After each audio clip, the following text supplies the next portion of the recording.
Good afternoon. You're watching ABC News GH. This is the ABC News. I am Abna Mante.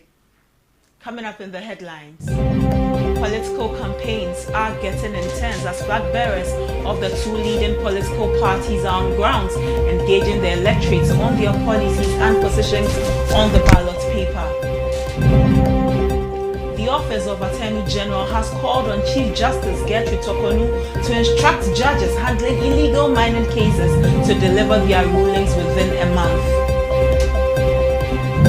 Still to come on October 10, 2024, the government will begin distributing food grants to over 800,000 farmers affected by the dry spell that hit the northern and middle belts of the country.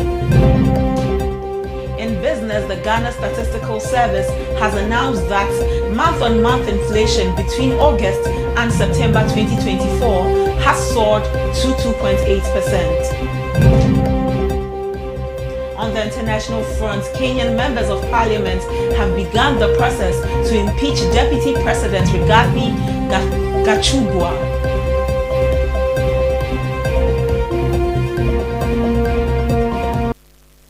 We have these and more coming up shortly. Stay with us.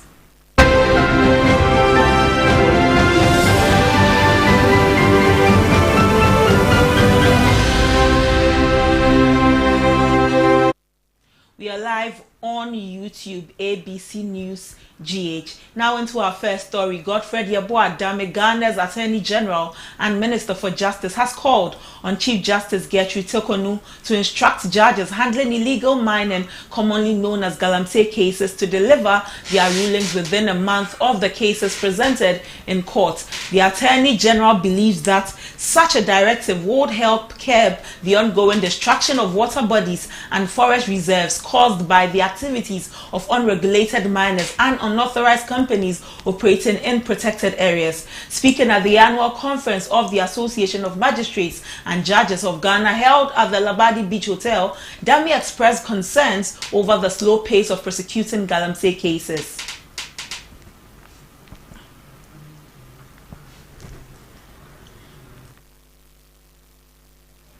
Convener of the Media Coalition Against Galamsey, Dr. Engineer Kenneth Ashibe, speaking on ABC in the morning, has stressed that the decision by organized labor to strike effective October 10, 2024 is even minimal as compared to the negative impact of the illegal mining activities to our water bodies, terming the current nature of our water bodies as genocidal of the environment and social damage caused by Galamsey.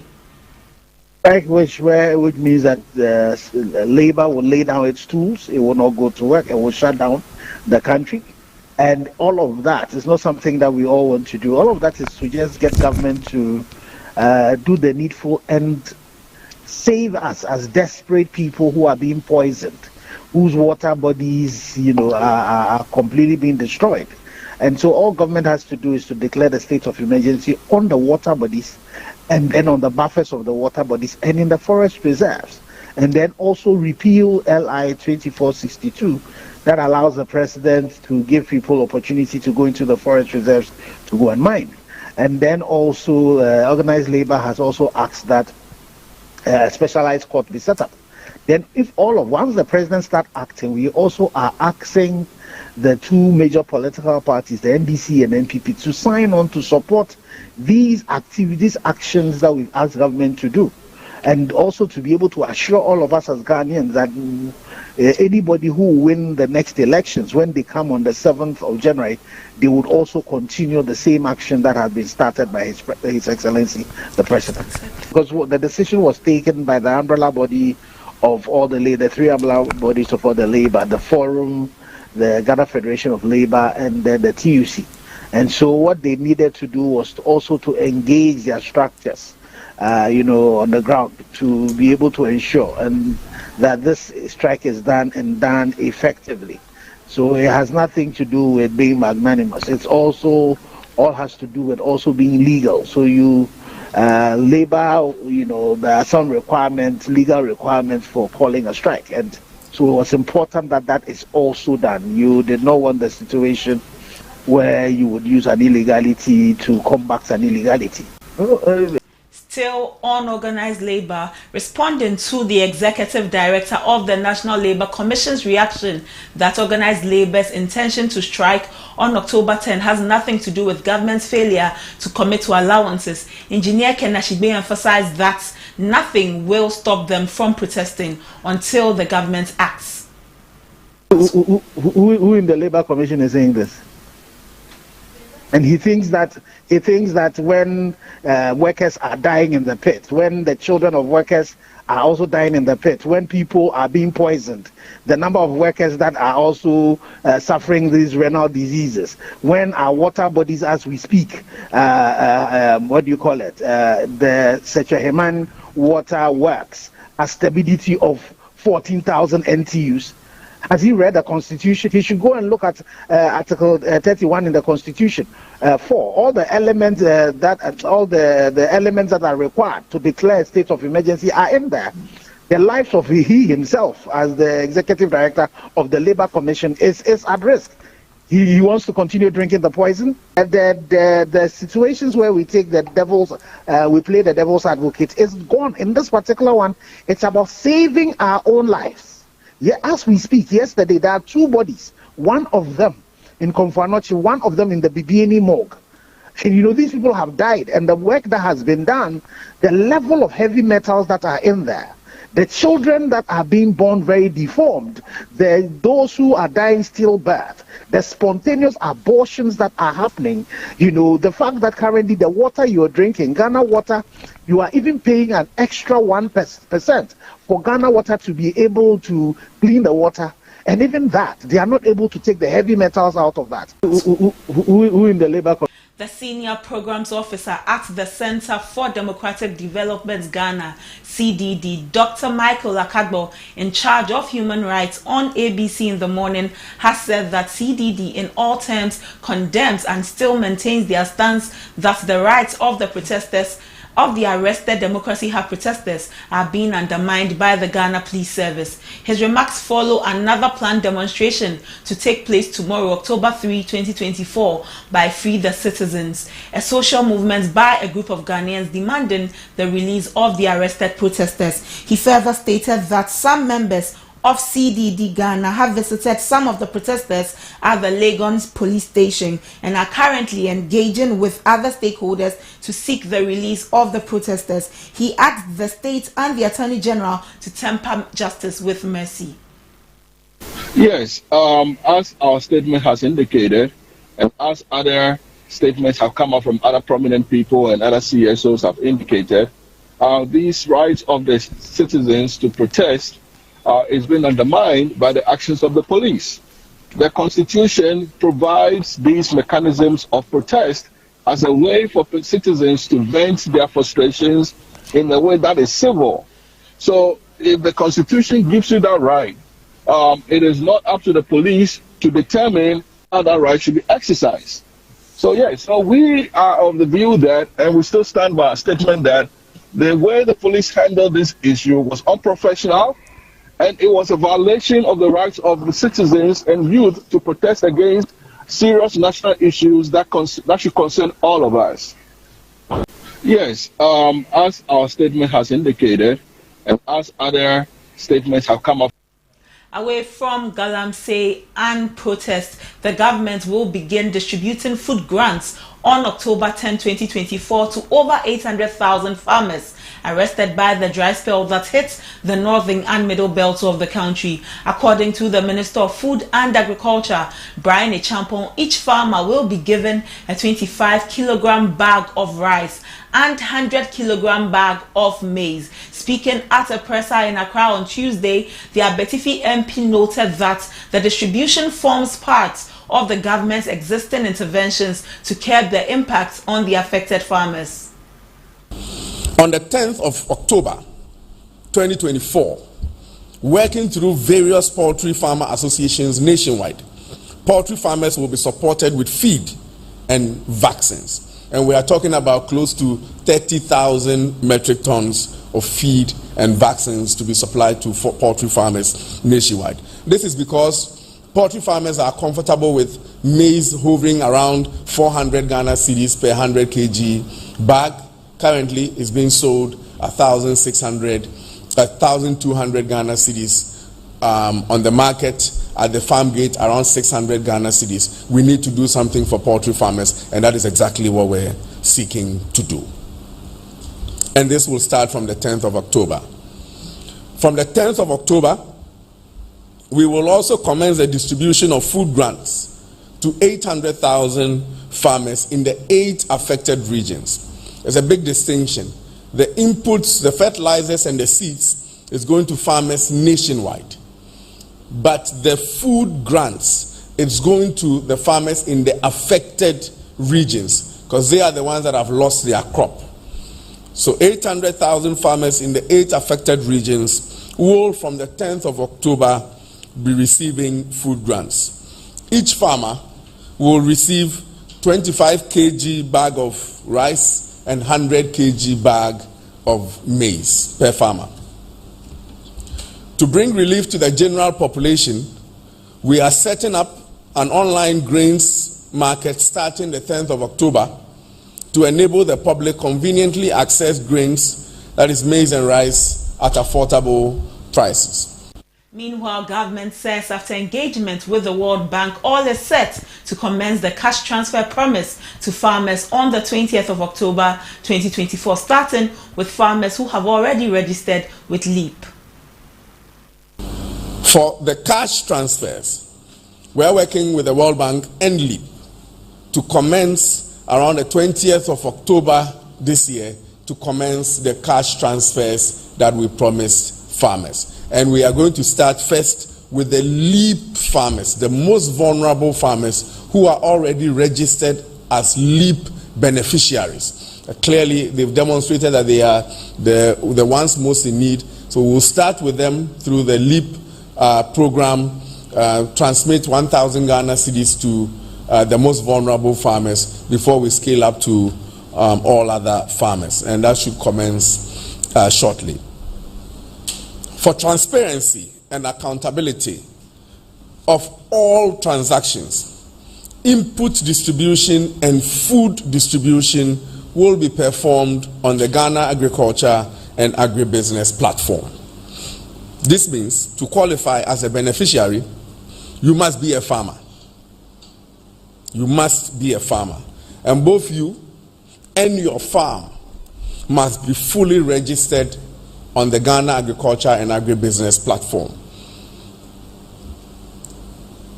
You don't register your farm or a piece of land tomorrow and say you are a farmer, you are going to receive grants. No, that is not how it works.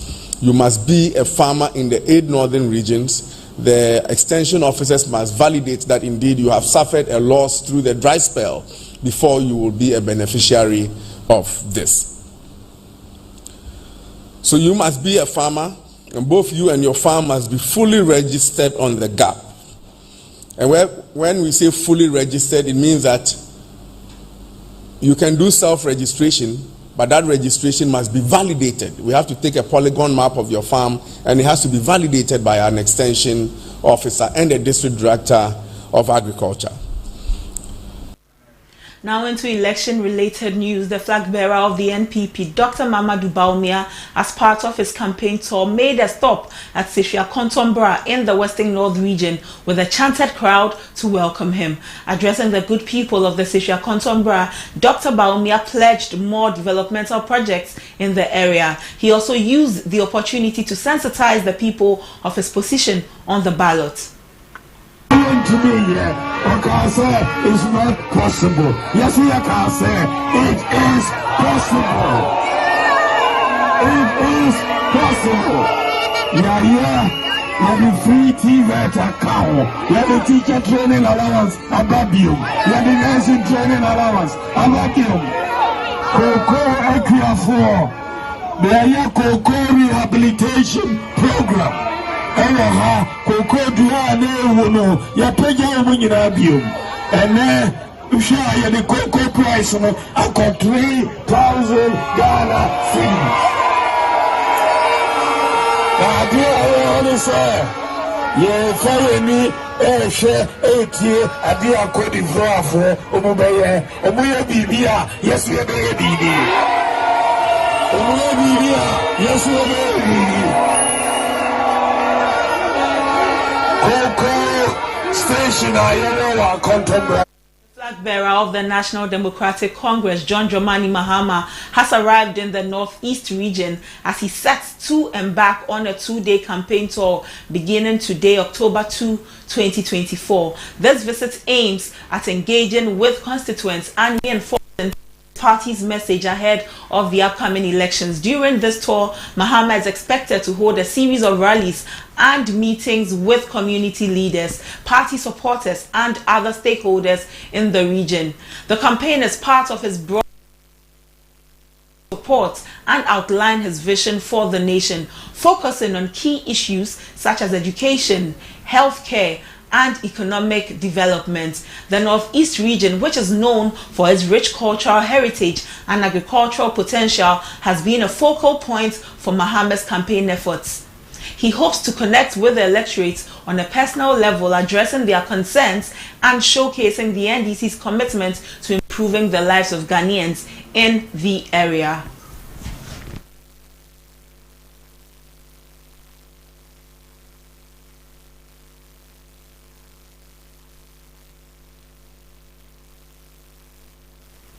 Dr. Rashid Tanko Computer, Deputy Director of Elections and IT for the National Democratic Congress, has asserted that the party's unrelenting efforts have compelled the Electoral Commission to adopt a more transparent approach ahead of the December 7 elections. Speaking on ABC in the morning, he emphasized the NDC's push for transparency is necessary to ensure fairness, particularly after calling for an audit of the EC's IT system during an inter-party advisory committee meeting held on October 1. His remarks came in response to criticism from Percival Kofi-Akpaloo, leader of the Liberal Party of Ghana, who described the NDC's call for the audit as a waste of time. Aim of addressing the vulnerability that the EC itself has admitted to, which vulnerability led to several of the anomalies we have raised. You see, when they accepted these things, that yes, their system is vulnerable, that led to all these major of the anomalies. We are demanding that, why can't we have a multi-stakeholder and inter-party body that can examine the IT system with the Electoral Commission, so that we can all have heads up and see how best this loophole, how we can and make sure that there is no more leakage. Instead of them doing the mopping, everyday mopping, while it's still leaking. So that we can close the leakage, and so that we don't have any leakage again. Meanwhile, Dr. Tanko dismissed Akpaloo's statement, describing him as a figure who lacks a clear understanding of the electoral processes. He stressed that the NDC's concerns stem from legitimate issues of trust and the integrity of the EC systems, which must be addressed for a credible election. Do you want me to glorify him? He himself didn't even understand what he was doing there. All the discussion going on, he was just a passenger sitting there. He didn't even understand what was going on. They choreographed them to come as if we were coming to do voting, to talk who talks better, who shout and talk plenty, and then they will count the number of people who will cite them. And then they will say, okay, we are agree, we are not going to do these things, we are accepting the register. It was a choreographed party. We had the intelligence even before entering there. And we were not surprised that concert thing was played out there. I'm not going to glorify such a thing. You come to praise somebody and the person is admitting to his own guilt. You are rather praising him. Are you not a choreographed person? Meanwhile, the person is also saying that I have problems, I have issues with my register. I'm correcting it. These are the issues I've identified. The people have identified, and I'm correcting them. And because of that, the first... Still on the EC and the voters register, the movement for change is intensifying its call for a forensic audit of the Electoral Commission's voter register, citing numerous inconsistencies. Solomon Owusu, senior communicator for the movement, stated that recent admissions and corrections by the Electoral Commission have only stressed the necessity for a thorough examination of the register. During an interview on ABC in the morning, Owusu emphasized the importance of the IPAC meeting, which he believes has reinforced the reasons for the audit. The IT officer of the Electoral Commission was clear in his mind that there are vulnerabilities with the IT system. That is one of the reasons why an audit is conducted, to assure yourself that there will be nothing untoward that will happen when you are given the final voters register. Again, the Electoral Commission on several occasions have made it clear that provisional discrepancy. So on what basis was James saying that the register is credible and robust when we don't have a final register? You yourself have said that when a voter register is provisional, there are bound to be discrepancies. As you speak, whatever the Electoral Commissioner is having or the Commission is having has to do with a provisional register. So at best, he should be the last person to be using that word robust and credible. So clearly, yesterday's IPAC meeting has given credence, has given meaning to why there must be a forensic audit. And the earlier the Commission, through its Commissioner, James Mensah, adopted Alan Chemante's position on the matter, which we communicated to them on the 23rd of September 2024, the better it to be for all of us. One, you have not met as a group for us to go through with you to see how you did it and how you intend to prevent future occurrence. And that is how you behave as a body that is supposed to be credible and independent. Listen, the IT officers' admonition that their IT system is vulnerable must be a source of worry.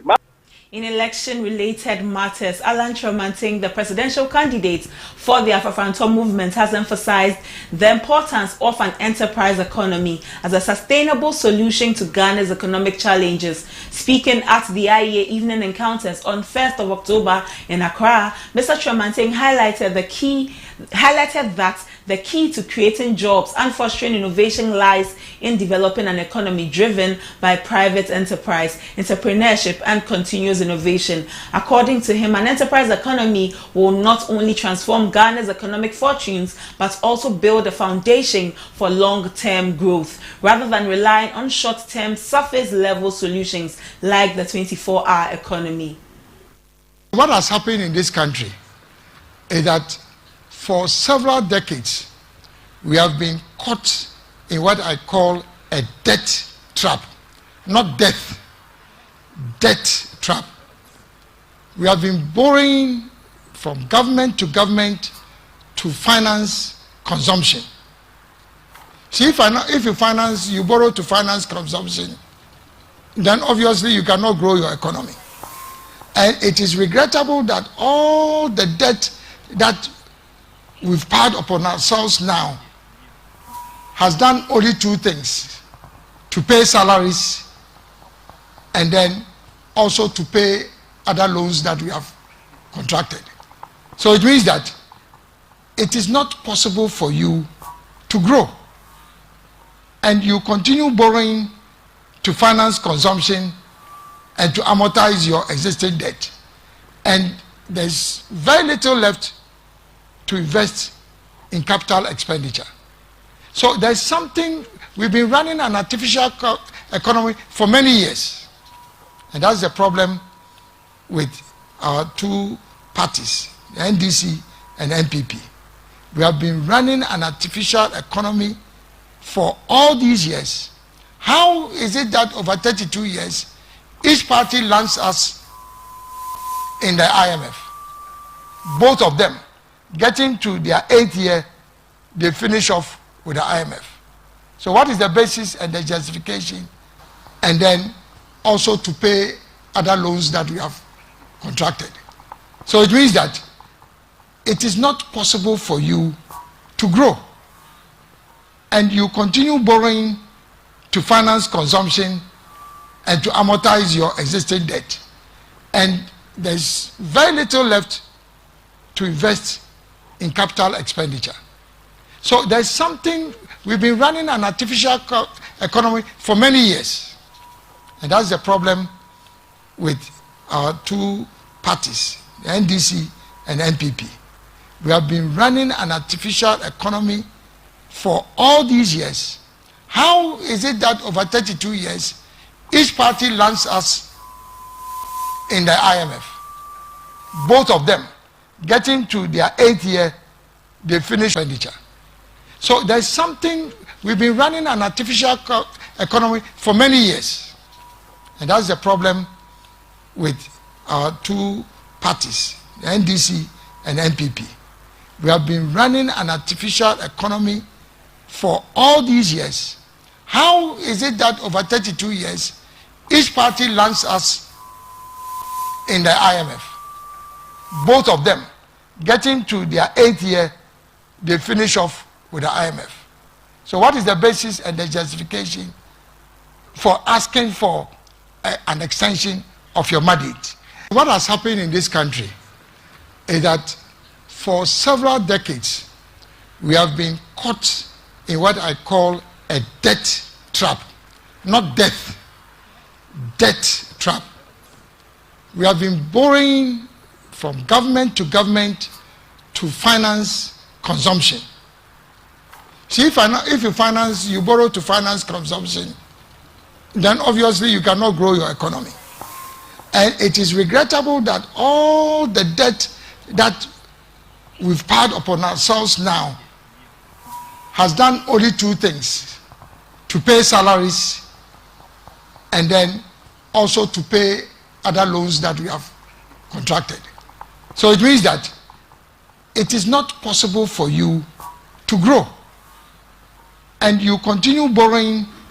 Alan Kwadwo further outlined an ambitious plan to combat corruption in Ghana, pledging to lead by example. He emphasized that throughout his career, he has maintained a record of integrity and promised to continue to uphold these principles if elected.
Alan Kwadwo maintained an ambitious plan to combat corruption in Ghana, pledging to lead by example. He has emphasized that throughout his career, he has maintained a record of integrity and promised to continue to uphold these principles if elected. There is a need for constitutional reforms to improve the quality of governance. Government after government has paid lip service to their will and interest to execute these constitutional reforms. It still has not happened. Last but not the least, there's an urgent need for a mindset and attitudinal change amongst Ghanaians. So it's not just about us as politicians. Ghanaians have to change their attitude and mindset if we want this country to move forward.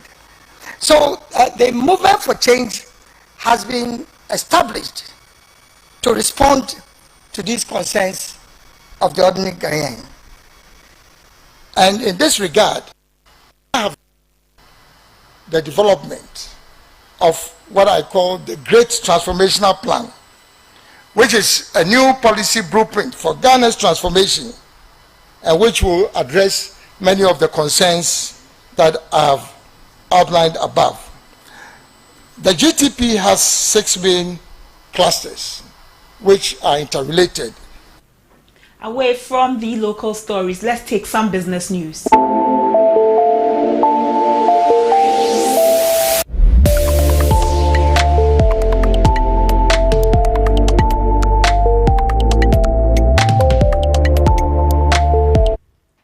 The Ghana Statistical Service Service has announced that month-on-month inflation between August and September 2024 has soared to 2.8%. This significant increase signals growing economic pressures on consumers as the cost of living continues to rise. Captured in the September 2024 Consumer Price Index and Inflation, the service detailed that the consumer price for September 2024 stood at 235.8 compared to 194.2 for September 2023. Furthermore, the year-on-year rate of inflation for September 2024 reached 21.5%, indicating that the general price level was 21.5% higher than the same time last year. Food inflation rose to 22% from 19% August 2024. However, non-food inflation declined to 20.9% from 21.5% in August 2024. This increase is a reversal of the 5 consecutive month downward inflation trend observed recently. Government has targeted to end the year with an inflation target of 15%.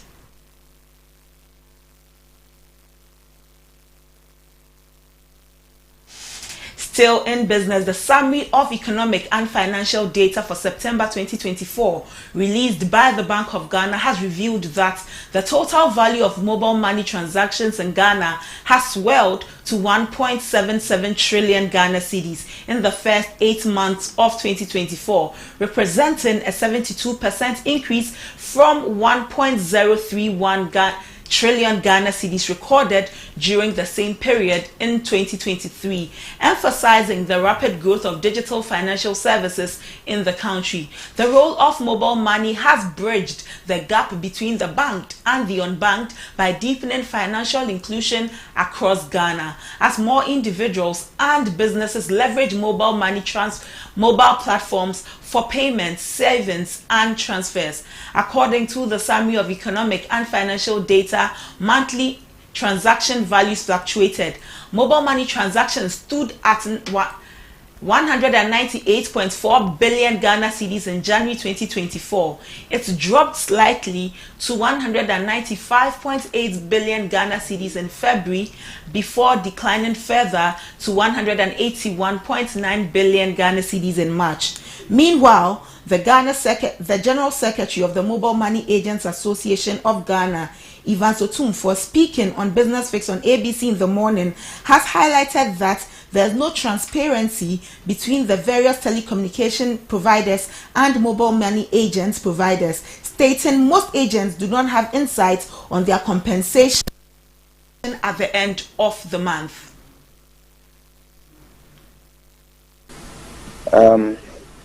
It has been, good, not to say we don't have challenges.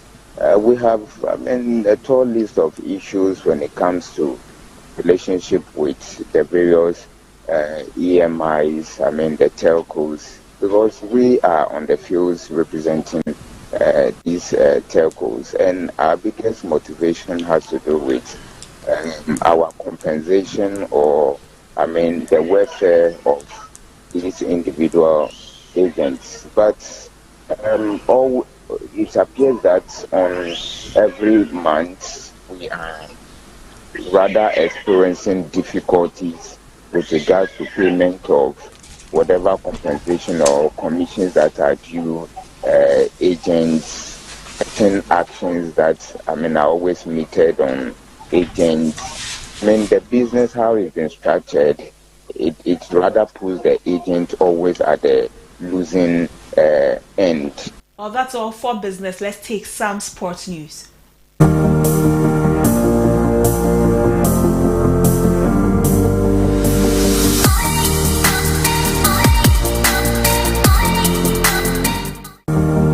The Confederation of African Football (CAF) has approved the Accra Sports Stadium for the Total Energies 2025 Africa Cup of Nations Match Day 3 qualifier between Ghana and Sudan. A letter from CAF to the General Secretary, Prosper Harrison Addo, read, following a comprehensive review of the reports of the CAF independent inspection regarding the Cape Coast and Accra Sports Stadia, we are pleased to inform you that the Accra Sports Stadium has been approved to host the AFCON qualifiers for Morocco 2025.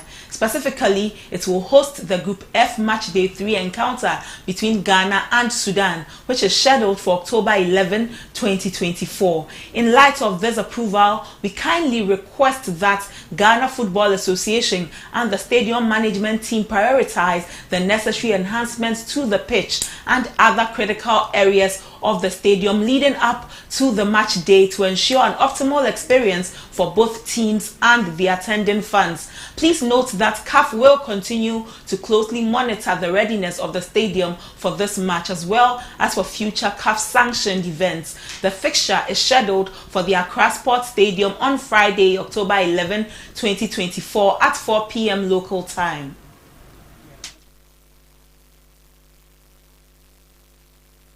Meanwhile, the Confederation of African Football (CAF) has appointed Patrice Milaza from Mauritius as referee for the 2025 Total Energies Africa Cup of Nations qualifier between Ghana and Sudan. He will be assisted by Suru Fatswan from Lesotho as Assistant 1, Jean-Marc Jeff Pathia from Mauritius Assistant 2, and Ganesh Shuturi from Mauritius as 4th referee.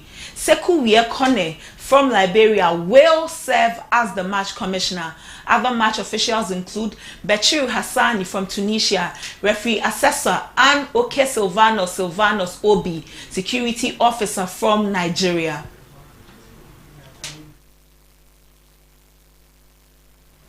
Still in sports, Tunisian referee Merez Melki Elki will take charge of the Total Energies 2025 Africa Cup of Nations Match Day 4 qualifier between Ghana, Sudan and Ghana. He will be assisted by compatriots Khalil Hassani, Assistant 1, Ayman Ismail, Assistant 2, and Mohamed Yusri Bouali, 4th referee. Yakub Ali Elmi from Djibouti will serve as the match commissioner, while Dabet Kisu from Chad is the referee assessor, while Mohamed Gremida from Libya works as security officer for the match. The game is scheduled for 1 p.m. kickoff at the Mataya of Benina Stadium in Benina, Libya on Monday, October 14, 2024.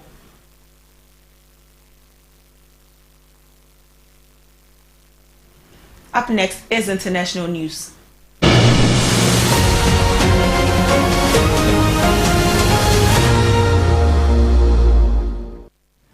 Kenyan members of parliament have begun the process to impeach Deputy President Rigathi Gachagua. This development marks the culmination of a significant rift between Gachagua and President William Ruto. On October 1, 2024, the Speaker of the National Assembly allowed the impeachment proceedings to commence after a motion to initiate the process was backed by 291 MPs, exceeding the required threshold of 117 MPs. Deputy President Gachagua has dismissed the allegations against him.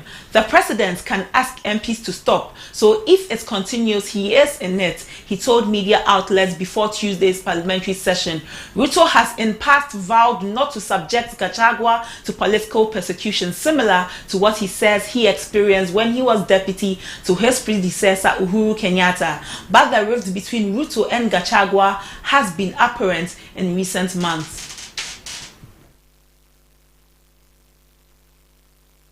Israel's Foreign Minister Israel Katz has declared UN Secretary General Antonio Guterres persona non grata and banned him from entering the country. This follows Guterres' perceived failure to unequivocally condemn Iran's missile strike on Israel on October 1st. Katz has accused Guterres as biased and supporting groups like Hamas and Hezbollah, deepening the ongoing tensions between Israel and the United Nations. This move further strains Israel's relationship with the UN as global leaders watch for the next developments.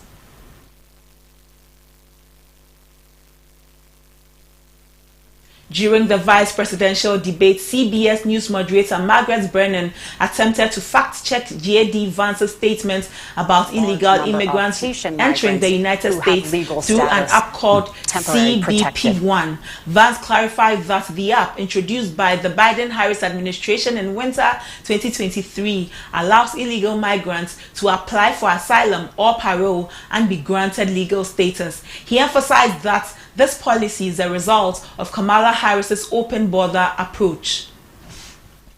Or apply for parole and be granted legal status at the wave of a Kamala Harris open border wand. That is not a person coming in, applying for a green card and waiting for 10 years. That is the facilitation of illegal immigration, Margaret, by our own leadership. Thank you, Senator, for describing the legal process. We have so much to get to, Senator. Those laws have been on the books since 1990. Thank you, gentlemen. The CBP1 app has not been on the books since 1990. It's something that Kamala Harris created, Margaret. Gentlemen, the audience can't hear you because your mics are cut. We have so much we want to get to. Thank you for explaining. That's all for international news. Let's take some entertainment news.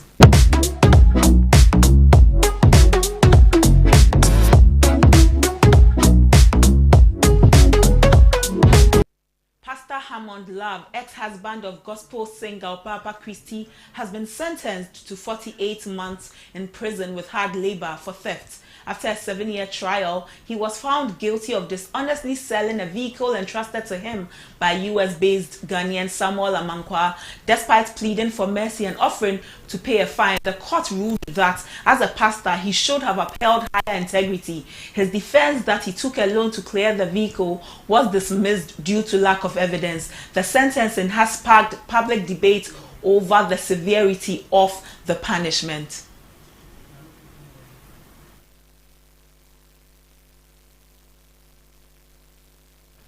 That is all for the news this afternoon. Thank you for joining us. For more news, visit our website www.abcnewsgh.com. Interact with us on social media at abcnewsgh_. I am Abna Mante. Enjoy the rest of your day.